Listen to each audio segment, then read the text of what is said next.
Welcome to My Daily Thread. It's a great little place to get a snippet of wisdom from the yoga and the meditation masters to start or to end your day. I'm Jeff Lichty.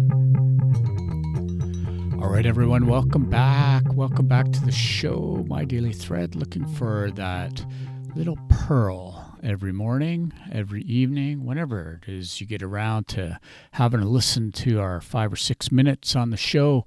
Weekdays, that's what we're doing. And it all comes from the Patanjali Yoga Sutras. I'm reminded that, this whole project started for me back in 2003. My first trip to India, I went there to study Āṣṭāṅga Yoga. Āṣṭāṅga, the 8-limbed yoga. And at the time, I actually thought that Āṣṭāṅga Yoga was Pattabhi āsana. Pattabhi Jois was a teacher who taught this very strong asana practice, and I was kind of digging it. I was into it. I was a medic. I was needing a little bit of respite from my stressful medic life, and I found some respite in the practices of yoga, and specifically this flowing style of Āṣṭāṅga Asana of Pattabhi Jois. And what that represented to me was sort of a full mind, body, spirit workout. And honestly, this is where it all started. But when I got to India, I realized that the population didn't believe that yoga was this posture practice that was being proposed by Pattabhi alone, but rather that it was the meditation practice. And so this started a deeper quest, a deeper search, and that search led me to this great woman, Dr. M.A. Jayashree, a matriarch in her family that had a doctorate in Sanskrit, that taught us chanting, that had a beautiful spiritual lineage associated with the Mysore palace. And also her cousin brother was a direct disciple of Maharishi Mahesh Yogi. That's the founder of TM, made famous by the Beatles in the 60s.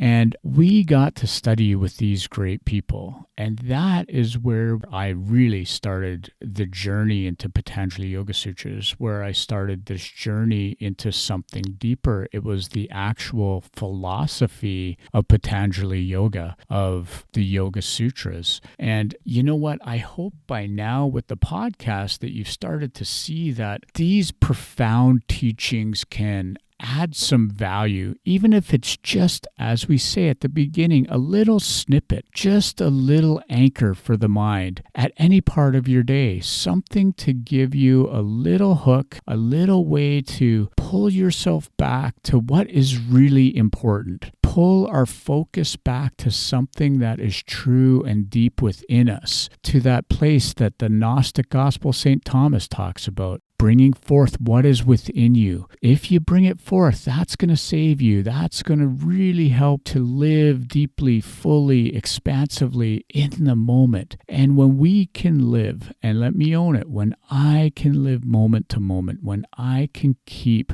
my attention on the unfolding, the beautiful unfolding of the moments that I'm given, then I can create this beautiful, beautiful garland, or we might call a sutra, a thread of moments, my daily thread of moments. And I can suture this together just like a mala bead, one of the prayer beads that you might see in the Tibetan Buddhist world. I allow the unfolding of these present moments to be threaded one into the next, And in that, I find the peaceful clarity in my life. I find the light and the joy, and then I can radiate it to others. I can light it up in others. And this is really the whole desire of the My Daily Thread podcast.